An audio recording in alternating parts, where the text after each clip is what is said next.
You're listening to the Joyful Practice for Women Lawyers podcast, episode 234. Welcome to the Joyful Practice for Women Lawyers podcast. I'm your host, Paula Price, lawyer turned certified executive coach. This podcast was created to empower women lawyers just like you to create a life and practice you love. Join me every week for a break from the hustle so we can focus on you, what you truly want, and how you can create it. If you're over the overwhelm, done with putting out fires, and ready to redefine success on your own terms, you're in the right place. Ready for today's episode? Let's dive in. Welcome back to the podcast. I am so excited to have you here for week 3 of this 3-part series where we are talking about having less hustle and more calm in your practice. And I'm delighted to have you here with me this week. If you have been here for the past 2 episodes, well done. You are almost done with this challenge, this 3-week challenge. And if you're new, welcome. It's so great to have you here. If you haven't gone back to the beginning of this series, please do go back. It is super fun. I'll share a little bit more about where we're at in just a moment. And excited to have you here today to talk about the final stage, which is about creating a practice that feels more responsive and less reactive. And one of the things I hear from many lawyers that I work with is that they feel reactive in their practice. It feels like their practice has control over them instead of the other way around. And so this week's episode is all about helping you shift that from a practice where you feel like you are at the mercy of what is going on around you and to feel way more in control. And I will offer you some strategies on how to do that in just a minute. Now, before we do that, I wanted to catch you up on where we're at. Now, we're at week 3, as I mentioned a minute ago, and week 1 was all about creating more peace and less hustle by managing your time more effectively. I introduced this with the concept that I heard from Charles Duhigg, which I love, which is that the best time management productivity app out there is, in fact, not an app, but your ability to think deeply. And I offered you exercises that would help you channel your brilliant thoughts into actionable takeaways that you could apply in order to manage your time more effectively. Specifically, I took you through the concepts of a time audit, which essentially requires you to write down the way that you have been spending your time and measuring that against how you want to be spending your time in order to reveal where you're on track and where there are gaps that you can close. I also shared the 4Ds tool, this idea of going through your to-do list and applying the 4Ds to either do the task on your list. It's a good task, it's an aligned task, it's something that you want to do, or delete a task, one that simply does not belong there, it does not need to be done, or defer, schedule that task to a later point in time, or delegate. It does not need to be done by you. Therefore, let's bring somebody else into the mix to do it for you. So that was what we did. We had that as the principal lesson. And then I encouraged you to take on my challenge for the week, which in that case was to run the audit and then identify one thing to do more of and one thing to let go of. So some concrete shifts, tangible actions to take in your practice that would have the result of creating more calm, more peace, and less hustle. So after week 1, and by the way, I did these exercises myself, and I am noticing a significant shift in my practice. Believe it or not, over the past 2 weeks, I really have made some substantial changes that are having a profound effect on where I see my practice going. So this stuff really does work. It works for coaches. It works for lawyers. It works for anybody who's really prepared and willing to put in the time and the thought and then make tangible changes in order to see the shifts, experience the shifts. So that brought us to last week, which was week 2, where I spoke about speaking with greater presence and authority. What that really was aimed at is that when you practice in a state that feels hustly, that feels out of control, where you feel anxious and hurried and rushed and like you're trying to do all things at the same time, this can reflect itself in the way that you speak. So if you find yourself speaking fast, tripping over your words, trying to cram everything in, running over time, etc., that might be a reflection in your spoken words of what's going on externally in your practice or in other areas. So I offered some suggestions in terms of how to approach speaking in a way that would yield greater calm, greater presence, greater authority. And what we focused on there was, number one, creating an ideal speaker avatar. So looking around you at people close to you, people that maybe you see on the news or in cinema or other places who speak in a way that you admire, and to notice what are the characteristics of an effective speaker so that you could create a composite of what the ideal speaker is like for you, and then be that speaker yourself, right? So you're creating that avatar and then stepping into it for yourself. We also talked about situations where you know that you're likely to speak fast, rush, pile on words. And instead of approaching it in a way where you might do that, to prepare in advance for how you can have those conversations with more intention, with a clear plan. Elements of that plan could include things like having an introduction, knowing what your key messages are. Is there a call to action? Are you asking that person to do something? And finally, how will you wrap up that conversation on a strong note? We also talked about applying the 4Ds to whatever plan you create. So you come up with your plan and then you filter it. Are you saying just the essentials? What is relevant and material? In that case, the do category. If not, have you deleted the excess, the things that don't need to be said in that conversation? Were there elements of that conversation that could be deferred? So I gave the example of this podcast series. I initially wanted to record a single episode, and when I realized how much content there was, I decided that it was better to do this in 3 installments so that I could give you one piece at a time, give you time to digest and apply each lesson, and as a result, create more calm, have less hustle in the way you approach this exercise even. So you might have noticed last week that there were opportunities to defer portions of what you wanted to say, to map out a multi-step request, for example, in order to minimize the hustle, to make it more clear at each step what you were asking for. And that would be an example of deferring in the conversation. And then finally, delegate. So sometimes when you're speaking, you can delegate a point by using a visual representation or by sending an attachment that creates the data that backs up the point you're trying to make. So can you delegate instead of using words? Can you delegate the function? Can you delegate the message into some other container to make it more effective? And then finally, we talked about connecting with the person that you're speaking with. So using pacing, creating pauses in the conversation, asking questions, giving that person an opportunity to digest, an opportunity to connect with you. And of course, there was a challenge to wrap all of this together and have you apply it last week.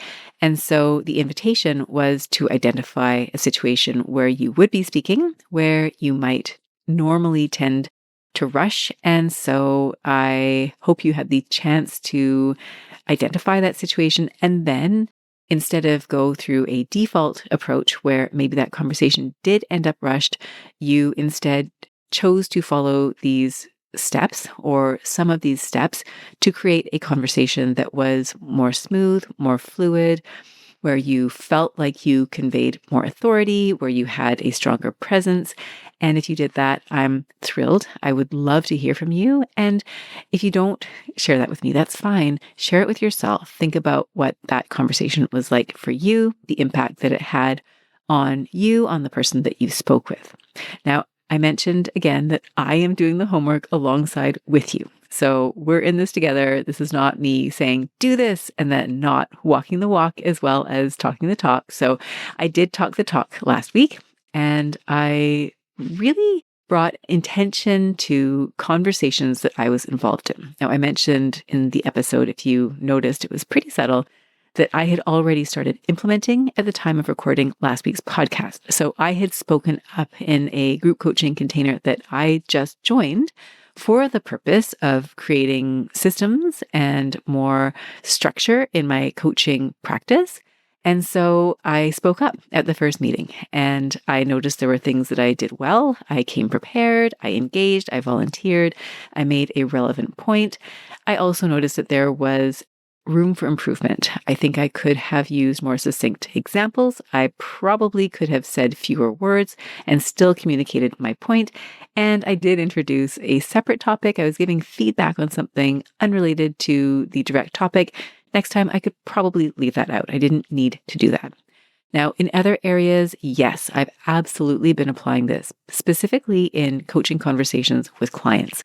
Some of the things that I have been doing that I have noticed are really impactful. I've noticed the conversations I've had over the past week have been really high level, really effective. I feel like both me and my clients are walking away from those conversations thinking, we've really used that time together effectively. We've used it in an efficient way. We've come out with next steps. And so some of the things I did last week that I maybe were a bit different from usual, I used more visuals. So visual representations of concepts that I was sharing in the coaching conversation. I think that was really useful. I also was very much more attuned to pacing. So in some conversations, I said at the beginning, okay, we're going to reserve a few minutes at the end because I want to make sure you've got takeaways at the end of today's call. And then I stuck to that. So when I saw that we had about, 10 minutes to go, okay, let's stop here and let's focus on the wrap up. What are the steps coming out of this? I use the defer technique. So whereas sometimes I'm just tempted to get everything in all at once, instead I left points for our next conversation. Okay, here's where we ended up today. I can see that we're going to want to follow up in this direction and that direction. So I'm making a note of that.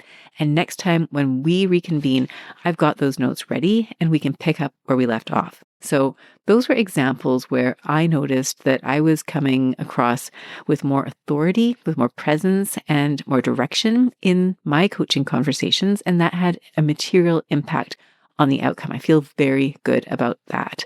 In terms of other examples, I would also say that there were examples over the course of the past week where I was really intentional about managing my emotions in the moment. And we'll talk about this more today because there is overlap, right? If we're thinking about reacting versus responding, sometimes responding is in spoken format. There's other formats that you might use. And so I was very intentional about speaking and responding in a way that aligned with my long-term goals as opposed to what I was tempted to do in the moment. And we'll talk more about that in a minute.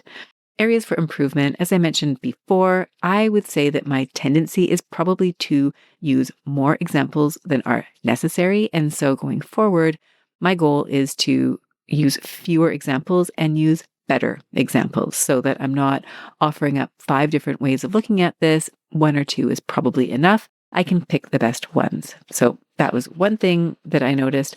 Over talking, I do work on my own for the most part. And I notice that sometimes at the end of the day, I just want to talk or something will happen in my life that I need to process and I need to process it by talking about it. And I get it. And this is the work I do with my coaching clients. They need a space where they can speak to somebody. They can speak freely. They have the ability to talk without being interrupted, where someone will give them the room to explore ideas without judging them, without jumping in, without interrupting, without telling them about the time that they did X or Y or whatever it happens to be. So I did notice that sometimes I just need someone that I can speak to, and I do my best to make sure that that person is a willing participant. So sometimes it's my mom. I'll call her and I'll say, I hope it's okay. There's some stuff I want to chat about. Are you okay with that? Do you have time? Are you willing to listen? And most of the time she says yes. Occasionally she's on her way out the door, but having that type of relationship, I've got some really close friends where we've got that relationship. You don't want to just unload on anybody at any time because chances are they may not be receptive to it. They themselves may have had a long day. They themselves may not have time to hear it. And so you want to make sure that if that's what you're doing, you've got that other person's consent. That's also a really great time to have someone that you speak to, whether it's a coach or a counselor. I am a huge proponent of both. Someone who is there, who is a professional, who is able to support you and listen to you and to give you feedback on what you're saying, what you're not saying, sometimes the sequence in which you say it. So all of that is really helpful. And then finally, the last thing that I noticed, and again, this is very relevant to today's topic, as much as I was successful in being intentional in my responses to people, verbal responses, there were moments where I was not as intentional, or I did not align my chosen words with how I really wanted to come across.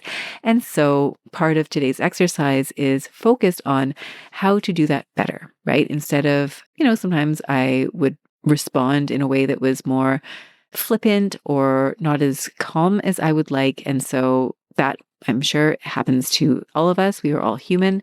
Some of us are way better at it than others. And I know when I'm tired, I know when I have had a long day or I have something big ahead of me, that I am more prone to saying things off the cuff that I later regret.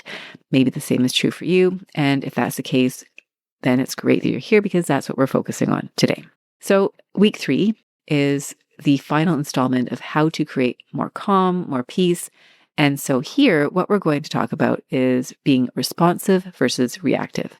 Now, the reason that this is a problem, as I've already alluded to, is that in some cases, your emotions will hijack your more logical part of your brain, the long-term thinking part of your brain, and you will say something or do something or act in a way that you later regret. And so what this can look like is if it happens fairly frequently or more frequently than you like, you might find that your practice feels reactive instead of responsive. You might feel like you're constantly behind. You might feel stressed. You might feel frustrated, out of control. You might do things that make you feel embarrassed. You might feel that sense of shame. It is probably the worst thing you can feel. Sometimes it's guilt over the way that you came across, something that you said or that you didn't say. You might also lose time and mental energy if you find that after you react in a way that you don't like, you spend time ruminating, regretting, thinking about what else you could have done, should have done. Maybe you try to compensate and correct for what happened. And so this impulsive action that was maybe a brief moment in time turns into something much, much bigger that you then have to deal with. And so today's podcast episode, of course, less hustle, more peace. Well, you can see how you'd have less hustle if you're not saying yes to things that maybe you don't want to say yes to, if you're not saying things that you regret and then having to make up for it. Already you're seeing how you're saving time, more peace, right? If you're not feeling that way in the first place, right? If you're able to set yourself up in a way where already your baseline is a little bit more calm, you've got more peace from that perspective. And also, if you're not saying and doing things that you regret, then you're also not in that state of second guessing yourself, of regret, of all of that. So it's really, really relevant. And so I'm excited that you're here. We get to really focus on a concrete way to approach this, which I'm hoping will resonate with you, which will be really easy for you to apply. Now, I also wanted to add that I spent my weekend at a conference that was put on by the Centre for ADHD Awareness Canada. It was a 2-day conference where I learned all sorts of incredible and fascinating information about ADHD, some about ASD, so autism spectrum disorder. And I would say that maybe 50% of what I learned was about productivity. So tools on how to be productive and also how productive do you actually need to be. And maybe 30% of what I learned was about emotional regulation, so very relevant to today's conversation. 10% about the overlap between autism spectrum disorder and ADHD, and 10% on parenting, which I thought was absolutely fascinating. It was not actually the course that I had intended to go to, but the one that I had intended to go to was full. So I ended up in the parenting and ADHD program for an hour and a bit, and it was absolutely brilliant. It was so helpful in terms of just strategies, not only as a parent for children, whether they have ADHD or not, but also emotional regulation, different approaches. So I think that this is a topic that I could spend hours on. And of course, we don't have hours. We have less than an hour, ideally even less than that, because I know you're busy. And so what I've decided to do today is to distill it down to the fewest possible nuggets that I can. And yes, I appreciate that we've had a bit of an introduction here. So thank you. I think it's important to have the introduction because the theme of what we're doing really is a composite of all 3 weeks. And I would love to see you put all 3 of these concepts together, the time management, the speaking, and the responsiveness. I think all of those pieces together are really what will make a difference in your practice. So yes, I want to talk about them. Yes, I want to give you examples of what that might look like when you apply it in your practice. And yes, I am excited to talk about responsive versus reactive. And I want to do that in a way that is succinct and is implementable, which probably isn't a word as I say it out loud, but something that you can actually implement. So I've broken it down into four different pieces that I think are tangible, doable, relatable, and the action piece, the part that will be a shift for you, I think it's doable enough that when you're in the moment, you'll be able to remember and then follow through. So I'll give you a heads up about what the 4 things are, and then I'll go into each of them. The first is awareness of your baseline state, the emotional state that you find yourself in. The second is awareness of your triggers, and I'd like to touch on acute triggers, so the specific situations where you are likely to feel that reactivity as opposed to responsiveness, and then also some more general situations where you might find you're just more sensitive. The third key point will be to anticipate, right?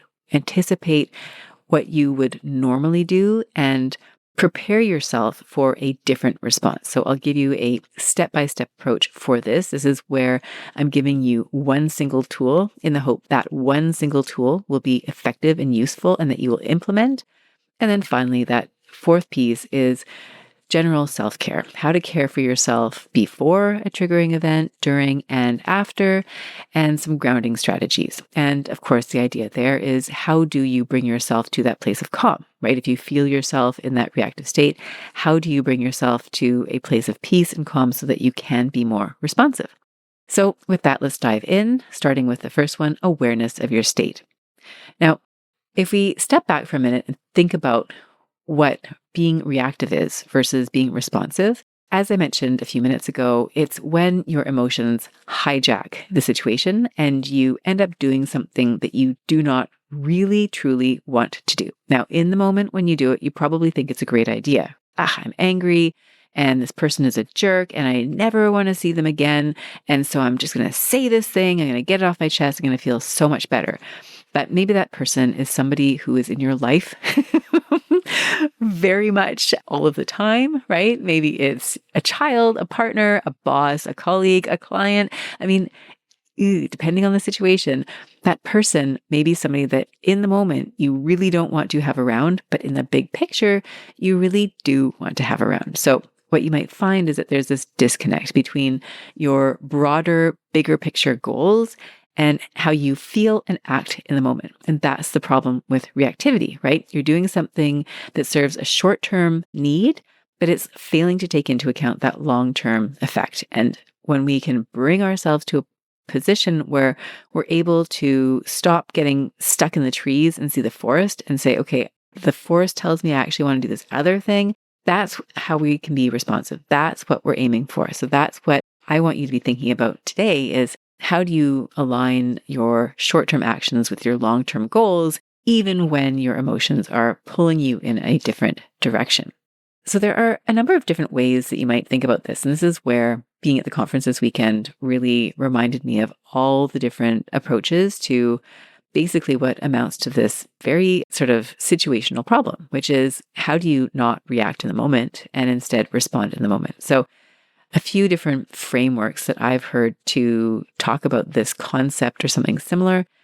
Fight or flight, right? That stress response, you've probably heard of that. If you have something happen and it sets you off in a panic, it's like if you were in caveman or cave person days and there's a saber-toothed tiger that jumps up behind you, you're going to experience that stress response where you enter into fight or flight. You probably know what that feels like for you. Your heart starts racing, maybe your palms get sweaty, your eyes start darting around, you get agitated, you get ready for action, you move physically perhaps. So there's that fight or flight, which is also referred to as the stress response or the sympathetic nervous response. So that is a state where you're more likely to react, right? You're focused on survival, which is relatively short term. And so you'll do whatever it takes to get yourself out of that situation without thinking about the big picture. So the counter to that is the parasympathetic nervous response, otherwise known as the rest and digest. And that's where you're more in a peaceful state, right? You're able to access your higher level of thinking, greater creativity, your thinking about the long term. So you're in a much different, more relaxed and reflexive state. So that is one frame that you may already be familiar with. Another way of looking at this is using the executive function lens. So as you may know, your brain has different parts to it. It has different functions. You might hear discussion about your prefrontal cortex, and that is where you host your executive function skills, your ability to execute on tasks, plan for them, organize them, prepare for them, manage your time, stick to the task, be goal-oriented. These are all executive functioning skills. And you might counter that with what some people describe as the more prehistoric or limbic part of the brain. The amygdala is often associated with this other part of your brain, which is more of that emotional responsiveness, right? That gut, I wouldn't say it's a gut, actually, it's a completely different body part, but more of that emotional response. So the fear, the anxiety, that gets triggered and it kind of hijacks your actions. So in fact, the prefrontal cortex executive functioning skills also include a couple that are highly relevant to reactivity. One of them is emotional regulation. So I was surprised to learn that emotional regulation is an executive functioning skill. It is, so your ability to regulate emotions. And we often think of fear as being an emotion that you'd want to regulate and stress, but that could also be excitement, right? You get really excited about a project. You get really excited about the prospect of this great thing. I mean, you can imagine you're online shopping and you see this great, I don't know, pair of shoes, if you're into shoes, or a dress or a kitchen gadget that's going to change your life. You get really excited. And so you decide that you want it. And so you override maybe your budget and your long-term thinking about, do you really need this? Do you really want this? And you go ahead and do it.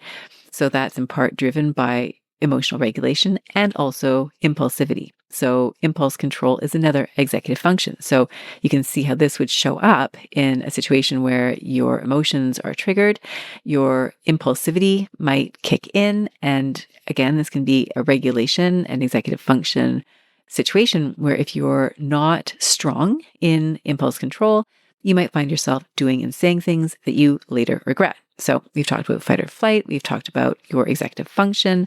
I learned or relearned about windows of tolerance over the weekend. And the windows of tolerance are really just looking at the state that you're in. And if you're hyper agitated, this is probably when you're in that fight or flight response, then you have less tolerance, right? You're more likely to react. If you are in the opposite state, right? Maybe you're so stressed that you go into the freeze mode. This is where you start to shut down and you're non-responsive. You zone out with social media, you disengage, disconnect, and you're non-responsive, right? It's a whole other end of the spectrum. And the zone of tolerance, the ideal zone or window of tolerance, is in the middle, where you're feeling good, you're feeling regulated, you're feeling calm, you're feeling creative, all of that. And so again, that's another way to think about it. You want to be within that window of tolerance. My kids learned a concept that aligns nicely with that at elementary school. They talked about the red zone, right? Where you're upset and angry and you don't want to be acting from that place. There's the yellow zone where you're kind of okay, but not so great. great. And then the green zone, where you're feeling relaxed, you're calm, you're happy, it's a go. So there's these different zones. And for each of you, what I'm encouraging you to think about is that there is a range, there is a spectrum, and you can think of your own spectrum. You might have a numerical scale in mind. Maybe a -10 is you're dysregulated, you are reactive, you're upset. You know that if you make a decision in that state, it's probably not the decision that you really want in the long term. You might think of yourself at that other end of the spectrum. Maybe it's a 10 where you are thinking clearly, you're rested, you're energized, you've got all the information you need, and you're making a great decision.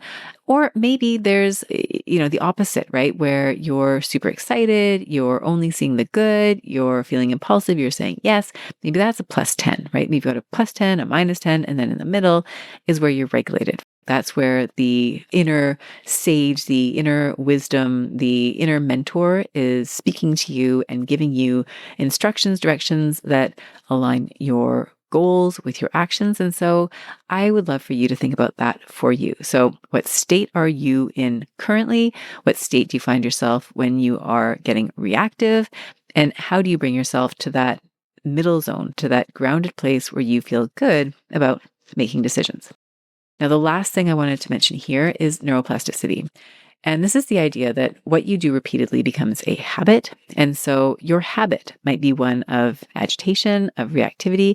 You might be so accustomed to your day being a series of fires that you put out that you've come to expect it. And you just get triggered the moment that you step into the office or the minute you open your computer. And if that's the case, then you might want to think about how we can rewire, right? And that really is what we're going to talk about ultimately is rewiring your practice, rewiring the way that you respond so that this habit of reactivity is shifted into one of proactivity or responsiveness. Now, before we move on, the other thing I wanted to share here is I like to think of creative versus reactive. So if you think of reactive versus responsive or reactive versus proactive, creative is another way to think about it. And what I love about creative and reactive is that it is the same letters being used, but one is creative, right? We're planning it ahead of time. We are the authors of the future, the architect of what we want, versus reactive, where it's like, this thing is happening to me and I'm just panicked in the moment. So if that's a helpful distinction for you, then I encourage you to adopt that as well. So that was number 1, awareness of your state. Number 2 is awareness of your triggers. So triggers are going to be acute, so a situation that triggers you, or it might be more generalized. And I think these next 3 categories that we'll go through will be quicker than this first state of awareness that really was setting a stage, setting a backdrop. And with these triggers, what I would love for you to identify are the things that set you off, and we all have them. So acute examples, if you've got young children, you're trying to get them to go to sleep, that might be a trigger for you. Bedtime. I'm sure you're familiar with that book. If you are a parent, go to sleep. I mean, it obviously wasn't written by a parent that was feeling really calm and cool. It's like, I've had a long day. I've gone to work. I've done all the things. I've given you a bath. I've, whatever it is, and all with love. But there reaches a point at the end of the day where you're tired, right? And you've got, a child who will not go to sleep, or they're asking for another glass of water, or they're yelling at you because they don't want to go to sleep, right? That might be for you a trigger where you might say or do something that you later regret. It might be you're running late for a meeting, you're driving, you're in your car, and you can't find a parking spot. This happened to me yesterday, and I was very intentional about not reacting. I was just calm. I said, you know what? Paula, you did your best. Turns out this parking lot is a lot smaller than you thought it was, and you're going to be okay. And it was okay. I thought, I can get upset by this. It won't make me get there any faster. And so sometimes, and I'm kind of giving you a heads up, self-talk is key to the strategy that I'm going to share with you. But that might be a situation where normally you get upset, or you are running behind and you get cut off in traffic. That might set you off. In the office, an email from opposing counsel. I've heard this so many times, right? You're sitting at your desk, you see an email in your inbox, it's from opposing counsel, and your heart drops. It used to happen to me. My heart would drop. I'd see a name in my inbox and I'd go, oh my gosh, there's nothing good that can come from that email ever. And so that might be a trigger for you. It could be the way that a colleague looks at you or a client or someone on the street. It might kind of cause you to question, like, what did I do wrong here? Why do they hate me so much? It may not be a situation. It might also be a sensory thing. And this is, again, something we talked about on the weekend that really was fascinating to me. I'm pretty sensitive. And so I get triggered by things like smells, sounds, lights, overstimulation, and you might relate to that too, right? If somebody wears a really strong cologne or you're in a place with really strong detergent, that might make you feel irritable and it might trigger you. If there's a really loud music or if somebody yells at you or you're sitting in your office quietly working away and somebody barges in and you kind of jump out of your chair, that might be a bit of a trigger. It could be someone's voice, right? Maybe there's a person and their voice sets you up, and that could be a trigger. And, we talk mostly about triggers in the way of it being negative, but also those exciting things, that new project, that new friend, the new client, the promise of something exciting, that can also set you up for an impulsive reaction. And so for you, I'm just going to ask you to think about what are the situations that trigger you and what are the go-to emotions that you feel. Maybe it's agitated, frustrated, maybe you feel anxious and that causes you to lash out. You might get really excited and say yes without really thinking it through. So what is it for you? What are the acute triggers that you know are likely to set you off? Now, there are also these more generalized triggers. And what those are perhaps times of day. You might know that you aren't necessarily triggered by 9 o'clock showing up on the clock, right? The event of 9 o'clock isn't the trigger, but you know that by 9 o'clock in the evening, your defenses are down. You've made multiple decisions. You've been working all day. You might have young kids at home and you've been caring for them since you returned from work or stopped working at home, whatever your setup is. And you just know that you're tired and things that wouldn't bother you at 9 a.m. are highly bothersome at 9 p.m. So you might know that you're more susceptible to lashing out or making poor decisions at certain times of day. It could be on days where you haven't slept very well or you are coming down with a cold. I always hate those days where you're not yet sick. You have no idea that you're coming down with a cold and you are just off. Maybe you say or do or think things that just feel out of character. And then the next day you wake up with a fever and you're like, okay, now I understand why yesterday was such an off day. It might be the time of the week. You might feel a lot of dread on Sunday nights or Monday mornings. And so you're more agitated than normal. If you have a big project, if you're in a trial, if you've got a closing coming up, you've got a filing deadline, you've got a speaking engagement, you've got a big meeting, you've got a due date for something that's really important, that can preoccupy you and make you feel more susceptible. I know that happens to me when I've got a big deadline or a big project. I know generally I'm a little bit more prone to doing or saying things that I don't really mean or want to do, but it's that kind of base level of nervous energy that's kind of leading to that. Or you might just generally be stressed and feeling burnt out, right? You might just need a break, in which case, can you create some time for your space? So again, the point here is just simply to know what those triggers are. And if you have the ability to sit down and write them out on paper, great. Pause the recording, do that. But even mentally, just thinking about what some of those things are for you, is that will help you to forecast where you're going to want to be proactive in being responsive versus reactive. And that leads us to the third step, which is we're going to anticipate, right? We're going to expect that something's going to trigger you. We're going to expect that there is a default way that you would normally react in that situation.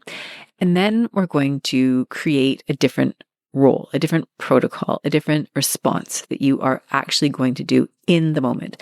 And the idea here is that we are setting you up for success by anticipating the challenge and then troubleshooting a different response from what you would normally do. So a different response, something that you actually will feel proud of, as opposed to something that will cause you to feel regret, maybe embarrassed, maybe upset with yourself, or whatever that looks like. So what we're going to do is we're going to make it really, really simple. And I want you to imagine that you have a situation. So let's use something really straightforward. I'm going to use the example of an email. So the email shows up in your inbox. Let's say it's opposing counsel or it's a client that you know is very demanding and is upset with you. Maybe they lost their case. Maybe something has happened on the file. It's moving too slowly, whatever it happens to be. So you see an email that is a trigger And your usual response is to get upset. Now, actually, I just realized I'm not doing this the way that I'd intended. I'm actually going to tell you what the pattern is first, and then we're going to go through it in slow motion. So there's going to be a trigger, a thought, an emotion, a reaction, and an outcome. Okay? Trigger, thought, emotion, reaction, outcome. And what I'm going to do is I'm going to walk you through the email scenario, and I want you to imagine it in slow motion. Imagine you recorded yourself on your phone, or somebody recorded you on their phone, and then they play it back for you in slow motion. I know, painful, right? Painful. But the reason that we're doing it this way is because I want you to see step by step what is happening. So the trigger event then is that email that came in to your inbox. The thought that you're having, let's say it's opposing counsel and it's a nasty email, or you anticipate it's going to be a nasty email. You might be thinking to yourself, this shouldn't be happening. I messed up. They're going to find a mistake. They're such a jerk, right? There's something that you're going to think, and that will create an emotion, right? That'll cause you to feel a certain way. It might be panic, it might be fear, it might be anxiety, it might be frustration. So you're going to feel something. Again, you're watching this in slow motion. As a result of that feeling that boils up inside of your body, you decide you want to avoid that email. So maybe you panic a little bit and you stand up and you go to the snack room to get a coffee or a cookie, or you decide to go to your neighbor and complain about this horrible opposing counsel that just sent you this awful email. You might put your head in the sand. You might leave the office. You might go to the internet and start surfing the news or look for something more entertaining than whatever is contained in that email. And so ultimately you're avoiding the email, and the outcome there is that it takes a lot longer, right? You put it off, you procrastinate, you feel a lot of dread in anticipation of that email. And then finally, maybe you do get to it. Maybe it's not as bad. Maybe it's as bad as you thought. You ultimately do respond to it, but it takes longer, and you've got this emotional roller coaster ride that you're taking in the meantime. You may also be bringing other people into the picture. If you're online shopping, maybe you're making purchases you didn't want. If you're eating a cookie, well, maybe you're fine with it. Maybe you're like, I was trying to avoid eating cookies in the afternoon. Who knows? But you've done things that maybe you don't feel amazing about instead of dealing with the email. So what we're going to do here, and this is where the one single change, one single shift comes in, because I want to make it really, really easy. We imagined you doing this with slow-mo. The camera was playing super, super, super slowly. So we're going to do the same thing, right? Trigger, thought, emotion, response, outcome. And we're adding a single step. The single step is a pause. And the pause shows up between the trigger and the thought. Now, maybe it's actually after the thought, but whatever it is, it's up at the beginning. So you see the trigger, you see the email, and maybe you start to think this shouldn't be happening, but you're just going to pause. You're going to notice, okay, I'm feeling a bit agitated. I'm feeling whatever, because all this happens really quickly, right? If you aren't watching it in slow-mo on your phone, this happens in a minute, not even. It's an instant. So we're having to slow it down by inserting a pause. So you see the trigger, whatever that trigger happens to be, here is the email. Instead of kind of leaping into an emotional reaction, we're just going to stop. We're just going to pause. Take a deep breath. Maybe you stand up and you walk around the office a single time. Maybe you count to 10, but you're just going to pause. And instead of that original thought, we're going to choose a different thought, something that you've prepared in advance based on what you did during this podcast episode. So you might think, if it's opposing counsel, it is their job. It is their job to tell me what I'm doing wrong. It is their job to represent their client and find holes in what I've said. It is their job to present their best case possible. It is their best job to come up with something. Your thought might be, of course they're doing this. It might be, let me see what the best that they can come up with is. So you want to change the thought. You want to change the story. And as a result of that, it's going to lead to emotions that are a bit better. Now, you might still have that feeling of fear. You might still have that feeling of anxiety, but you're also making room for something else. Maybe it's curiosity. I wonder what they came up with. Maybe it's determination. Great. They've given me my next clue as to what hurdle I need to overcome. Let me see what that is. And it could be acceptance, right? It's their job to do it. I accept that that's their job. Let's see what's happening next. So then you open the email, you read it, you plan a response.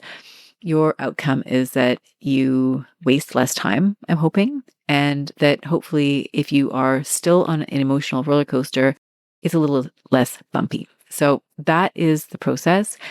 you're going to have the trigger instead of that thought being a default thought, something that maybe sets you off. You're going to pause, count to 10, give yourself some time. Then we're going to go into those next steps. We're going to channel a better thought. We're going to channel a more productive emotion. We're going to do something that leads you to your bigger goal, and that will lead to better outcomes. Now, the main difference here, of course, is the pause and the story. That's all you need to remember from now on is I'm going to pause and tell myself a better story.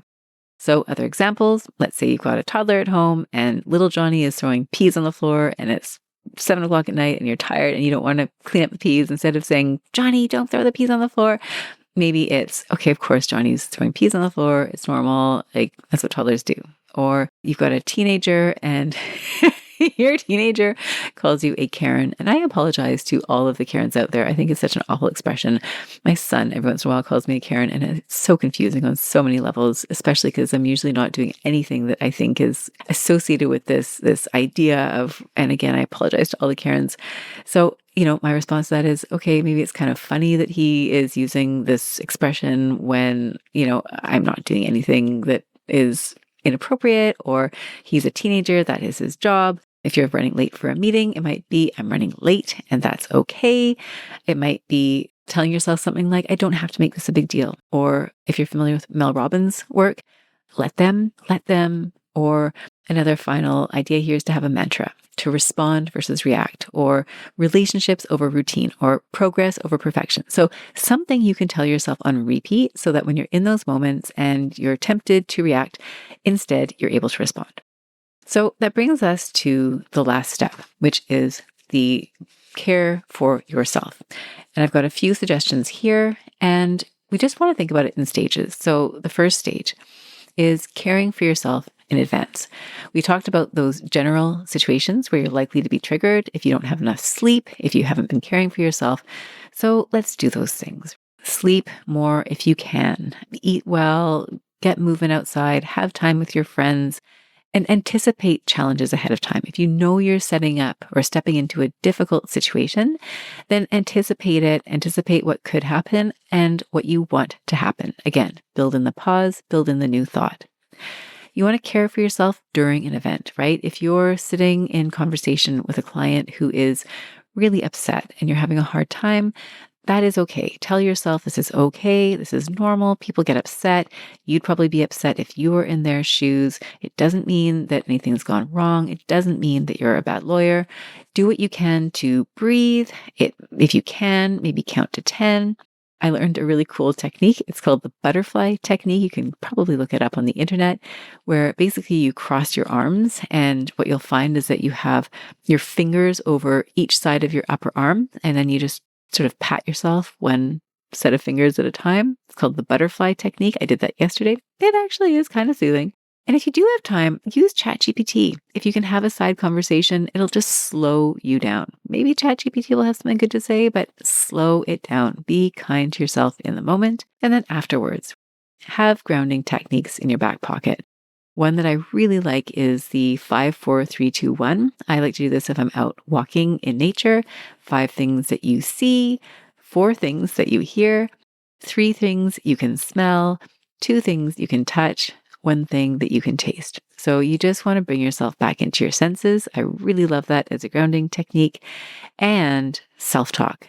The biggest thing I think that we can do for ourselves in moments that are difficult is to have a compassionate and reassuring voice inside our own heads.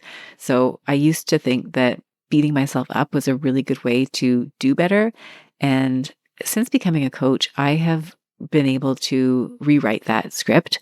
And instead of thinking of all the things I'm doing wrong, I do acknowledge it, but I just choose not to beat myself up over things that I do badly. I might regret it. I might stew a little bit, but I'm very disciplined now about shifting to the positive and to be empathetic toward myself. And what I've noticed is that it helps me to be more empathetic toward others as well. So be nice to yourself, be kind to yourself, try to find the things that you're doing right, not just the things that you're doing wrong.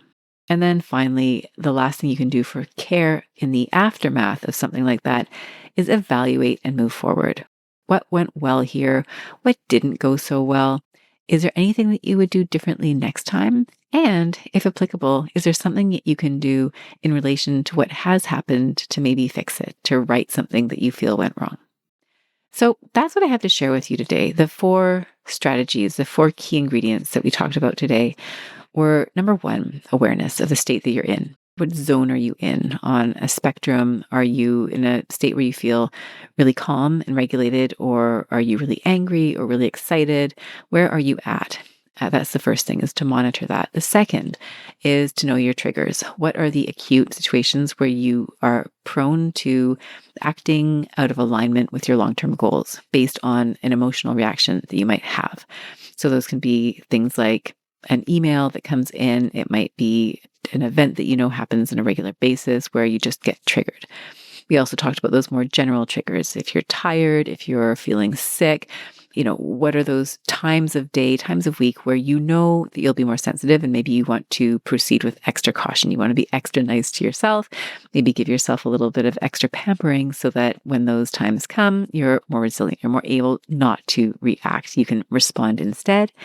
We talked about the actual act of anticipating what you might do and instead doing something different. And the key here, the very simple tool, is you have the trigger, and instead of jumping into the reaction, you're going to pause, right? Pause. We're watching it in slow-mo. You're going to pause. You're going to channel a thought, a mantra, something that is going to set you up for success. And then you're going to feel or channel an emotion that is more productive. And you're going to respond instead of react. You're going to choose your next action carefully instead of acting out on a feeling as an impulsive decision. And then finally, we're focusing on caring for yourself before, during, and after. So, this week's challenge, I want to make it simple and doable. One example, one situation. I just want you to focus on one time this week. Now, if you do it more than that, great. The more you do this, the more it will become routine for you, the more it will become a habit. It will embed itself in your neurons, and you will overall become a more responsive person. But that's possibly a long ways off, depending on where you're starting from. So let's not set ourselves up for failure. Let's actually focus on progress over perfection. So one time, if you can do it one time this week where there's a situation where you would normally react in a way that you don't like, you might sort of, say yes when you really want to say no, or you might say something in a frustrated tone to somebody. You might get angry at them. You might say something you later regret. You might roll your eyes. I don't know. It will depend on what your normal go-to is, your triggers, your responses. So just pick one. And your challenge for the week is to simply do it differently. So in the moment, you are going to pause, and then you will respond in the way that you decide based on the conversation we had today. So you know what you would normally do. What will you do instead? Instead of panicking when you see that email and running to your colleague's office and talking about how much you don't want to open it, instead, you are going to talk yourself through it. You'll read the email and you'll take it one step at a time. Whatever it happens to be for you, that will be what you do this week. So you're going to do it. You're going to then reflect and celebrate. So what went well? Where is there room for improvement? And pat yourself on the back, because that was one time, one example of you responding instead of reacting. And you can build on that. So bringing it back to where we started 2 weeks ago, I'm thrilled and delighted that you're here. You have made so much progress already. If you haven't listened to those episodes, please do go back and practice them. You can do this in whatever order makes the most sense for you. And what I'd love for you to experience is that your time feels more paced, your speaking feels more clear, you're coming across with greater presence, greater authority, you are feeling calmer and more responsive in the moment. And when you put all of these things together, you are going to experience that shift, right? The hustle will dissipate, the peace, the calm will settle in. Now, if you would like to work on this with me in person, well, over Zoom, I suppose, individually, one-to-one, by all means, please do reach out to me. I would love to support you. I love working directly with my lawyer clients one-to-one to help you with your specific challenges. And that can look like preparing for a meeting. It can look like having an overhaul of your practice. It is really dependent on what's going on with you. There is also an opportunity to work with me in a group context coming up in the new year. I will be doing a 6-month mastermind with women lawyers. I've done it for the past 3 years. I am really deeply excited to do it again this January. I feel like this is going to be probably I'm bringing new ideas and concepts and tools, and I have a feeling that moving forward, it's going to look different. So this will be potentially the last time I offer the program in its current format. And so if it's something you've heard about in the past few years and you've thought that you do want to join, but you're not sure when the best timing is, please reach out to me and maybe this is the right time for you to do it. So that will start in January. I will talk more about it in the weeks to come, but that's another opportunity for us to work together. So with that, I wanted to thank you again for joining me today, for joining me over the past couple of weeks. These episodes have been pretty, I'm glad I broke it up into 3. They've been pretty full of information and strategies. And I just hope that you are loving them, that you're able to implement them, and that you're seeing tangible results in your day-to-day. So thank you again for joining me. If you know anybody who you think would enjoy these episodes, who would be able to implement them and feel a greater sense of calm and control in their practice, by all means, please do share them. So I'll look forward to seeing you again next week. And I wish you so much calm, peace, and less hustle in your practice. Take care. Bye for now. If you enjoyed today's show and don't want to miss an episode, subscribe and follow the show wherever you listen to your podcasts. If you haven't already, please leave a rating and review. Your feedback will help me create a podcast that's tailored to your needs and goes straight to the heart of what matters to you. Thank you for listening to this episode of the Joyful Practice for Women Lawyers podcast. If you want more information, visit www.thejoyfulpractice.com. See you next week.